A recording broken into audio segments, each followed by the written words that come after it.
بسم اللہ الرحمن الرحیم الا ان اولیاء اللہ لا خوف علیہم ولا هم يحزنون الذین آمنوا وکانوا یتقون صدق اللہ العظیم۔ زائرین کرام و حضرات گرامی، السلام علیکم ورحمۃ اللہ تعالی وبرکاتہ۔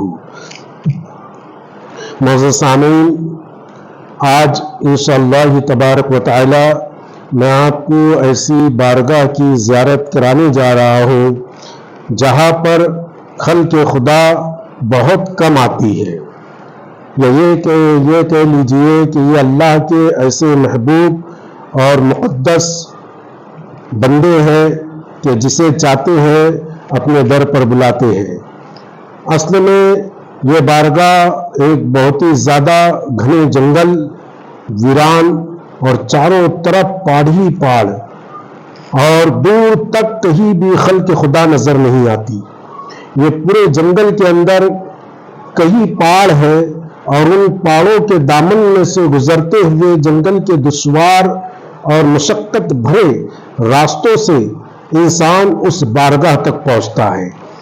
الحمدللہ تبارک و تعالی، یہ بارگاہ میں ہماری حاضری ہوئی اور سرکار نے ہمیں بلایا، شرف حاضری ہماری ہوئی، اور معزز سامعین کرام، بڑی تکلیف اور دقت، مصیبت اور پریشانی سے ہم راستوں کی تکالیف اٹھا کر اس بارگاہ تک پہنچے۔ حضرات گرامی، یہ بارگاہ میں یہ جو ندی دیکھ رہے ہیں آپ، جس میں وضو کر رہا ہوں، یہ ندی کو پار کر کے پھر دوسرے ڈونگر کے اوپر جانا پڑتا ہے، دوسرے پہاڑ پر چڑھنا پڑتا ہے۔ اسی پانی میں سے، اسی ندی اور اس پتھریلی علاقے پہ سے گاڑی کو اس پار لے جانا پڑتا ہے، اور پھر بارگاہ کی طرف ہے تو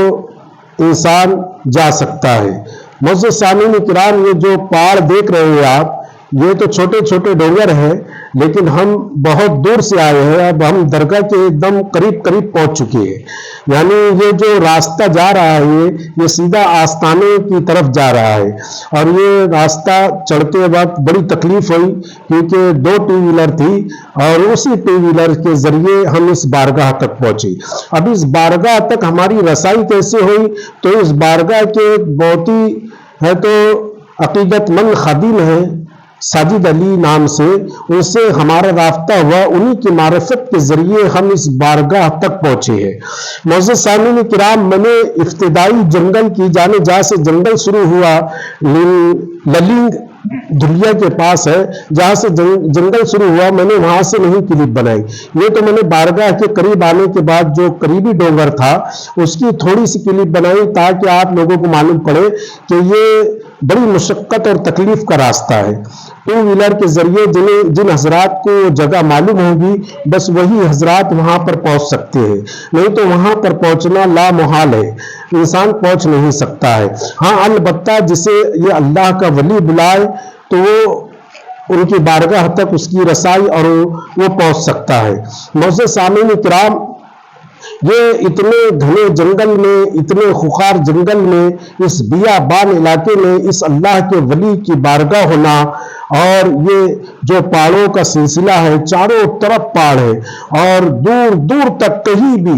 آدمی انسان نظر آنے والا نہیں۔ آپ کو کبھی جانا ہے یا آپ وہاں پہنچے تو اپنے ساتھ 4-5 لوگوں کو لے کر جائے، اس لیے کہ کہا جاتا ہے کہ اس جنگل کے اندر سب سے زیادہ ہے تو چیتے رہتے ہیں، یعنی کہ شیر گھومتے ہیں، ہرن ہوتی ہے، اور جان کے زیادہ تر خطرے ہوتے ہیں۔ یہ ایسا لگ رہا ہے کہ ہرا ہرا دیکھ کر کے کھیتی ہے، حالانکہ وہ کھیتی نہیں ہے، بلکہ وہ ہے تو گھاس اگی ہوئی ہے، بارش کی گھاس تھی، وہ ہری بھری اگ گئی ہے، ورنہ دور تک یہاں پر کوئی کھیتی نہیں ہے اور نہ ہی کوئی انسان نظر آتا ہے۔ بڑی مشقت اور تکلیف کے بعد ہم اس آستانے تک پہنچے۔ حضرت کے نام نامی اسم گرامی ہے زبدۃ العارفین، قدرت السالکین، سلطان العارفین، حضرت سرکار سید سلطان علی شاہ قادری رضی اللہ تعالیٰ عنہ، جو للنگ جنگل، للنگ کے اندر پہاڑوں کے بیچ میں، دھلیا کے قریب للنگ ہے، ضلع اس کا ہے تو دھلیا آتا ہے، للنگ میں جنگل میں یہ بارگاہ بفیض عام ہے، لیکن الحمدللہ اس بارگاہ تک ہماری حاضری ہوئی اللہ کے فضل و کرم سے، سرکار نے ہمیں بلائے اور سرکار کی بارگاہ کی زیارت کی، ورنہ یہاں پر بہت کم خلق خدا حاضری دیتے ہیں جنہیں معلوم ہے کہ یہاں پر اللہ کے ولیوں کی مزار ہے، اور ایک نہیں دو ولی آرام فرما رہے ہیں، تو وہی لوگ جو عقیدت مند حضرات ہوتے ہیں وہ یہاں پر پہنچ جاتے ہیں، جنہیں سرکار بلاتے ہیں وہ کسی بھی راستے سے یہاں پر آ جاتے ہیں، ورنہ دور تک کہیں بھی دیکھیے آپ انسان نظر نہیں آئے گا، حد نظر جہاں تک آپ کی نظر جا رہی ہے وہاں تک صرف جنگل ہی جنگل ہوگا اور پہاڑی پہاڑ ہوں گے، پہاڑوں کے سوا اور جنگل کے سوا، درختوں کے سوا، گھاس پودوں کے سوا تمہیں انسان نظر نہیں آئے گا، اور اس جنگل کے اندر جنگلی جانور بھی ہے تو رہتے ہیں، اور یہاں پر اللہ کے فضل و کرم سے اس کے ولی بھی آرام فرما رہے ہیں۔ معزز سامعین اکرام، یہ اولیاء اللہ جو جنگلات میں رہ کر اللہ کی عبادت کرتے ہیں، اس کی ذکر و اذکار کرتے ہیں، مجاہدات کرتے ہیں، اور اسی مجاہدات کے ذریعے، اسی ذکر کے ذریعے، اسی عبادت کے ذریعے اللہ کا قرب حاصل کرتے ہیں۔ اور ذرا سوچئے، حضرت سید سلطان علی شاہ قادری جو یہ بارگاہ ہے یہ 350 سال پرانی ہے، تو اس وقت یہ کتنا خوخار جنگل ہوگا کہ ابھی اس وقت اس جدید دور کے اندر، اس ٹیکنالوجی کے دور کے اندر اتنا دھواں اور اتنا بیابان اور اتنا ویران اور چاروں طرف جنگل اور اتنا خوفناک ہے، تو اس وقت جس وقت سرکار وہاں ہوں گے تو کیسے کیسے جانور ہوں گے، کیسے کیسے درندے ہوں گے، اور کیسی کیسی یہاں پر چیزیں ہوں گی، لیکن اللہ ان اولیاء اللہ لا خوف علیہم ولا هم يحزنون، اللہ کے ولیوں کو کوئی خوف نہیں ہوتا اور نہ ہی کوئی رنج و غم ہوتا ہے، اس لیے کہ اللہ کے ولیوں کا محافظ اللہ ہوتا ہے، اور جس کا محافظ اللہ ہو تو اسے کسی چیز سے خوف نہیں ہوتا اور کسی چیز کا رنج و ملال نہیں ہوتا ہے۔ یہ اولیاء اللہ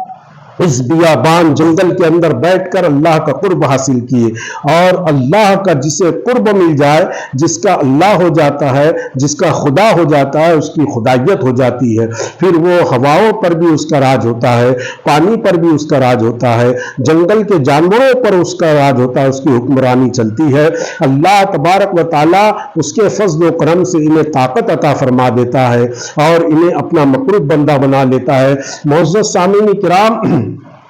یہ حضرت سید سلطان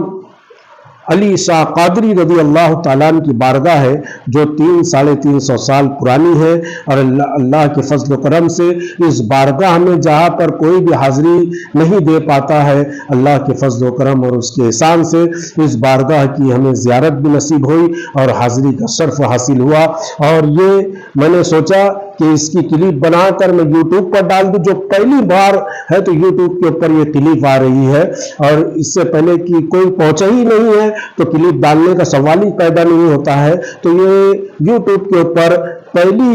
ہے تو کلپ ہوں گی جو سرکار کی ڈالی جا رہی ہے۔ اور میں یہ چاہا کہ اس ولی کے فیض سے اور ان کی بارگاہ کی زیارت سے تمامی حضرات جو لوگ دیکھے وہ بھی ہے تو مستفیض ہو سکے، فیض و برکات حاصل کر سکے۔ معزز سامعین کرام، یہ جو جنگل ہے یہ للنگ کا جنگل ہے، اور اللہ کا ولی جہاں چاہتا ہے وہاں پر اپنا استراحت فرما لیتا ہے، اپنی آرام گاہ بنا لیتا ہے یا اپنا آستانہ بنا لیتا ہے، اس لیے کہ اللہ تبارک و تعالی نے قرآن میں فرمایا ان الارض للہ یورثها من یشاء من عباده والعاقبۃ للمتقین، کہ بے شک یہ زمین کا مالک،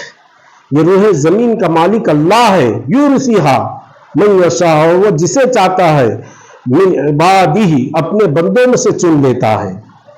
اپنے بندوں میں سے چن لیتا ہے، اس کو اس زمین کا وارث بنا دیتا ہے، اس کو اس زمین کا مالک بنا دیتا ہے۔ اس لیے اللہ کا ولی جہاں پر بیٹھ جائے وہ خطہ اس کا ہو جاتا ہے، وہاں کی حکومت اس کی ہو جاتی ہے، وہ شہنشاہ ہو جاتا ہے، اس لیے کہ اللہ کے ولی کا تعلق سیدھا اللہ سے ہے،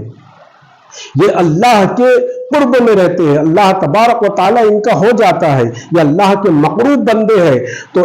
ان الارض للہ یورثها من یشاء من عباده والعاقبۃ للمتقین، اس آیت کے زمرے میں یہ اولیاء اللہ آتے ہیں۔ اس لیے جب اللہ کا ولی جہاں پر چلا جاتا ہے وہ خطہ اس کا ہو جاتا ہے، چاہے بادشاہوں کی حکومت ہو یا کسی کی بھی حکومت ہو، لیکن اس زمین کا مالک یہ اللہ کا ولی ہو جاتا ہے۔ اور اللہ کے ولی کو پاور بہت ہوتا ہے، کیونکہ وہ انڈائریکٹ اللہ تبارک و تعالیٰ سے اسے طاقتیں ملتی ہے، اللہ کی طرف سے اس کو برکتیں رحمتیں ملتی ہے۔ اور اللہ تبارک و تعالیٰ نے ان کے بارے میں قرآن میں فرمایا، الا ان اولیاء اللہ لا خوف علیہم ولا هم يحزنون الذین آمنوا وکانوا یتقون، اللہ کے ولیوں کو کسی چیز کا خوف نہیں ہوتا اور نہ ہی کسی چیز کا رنج و غم ہوتا ہے، یہ بے خوف ہوتے ہیں۔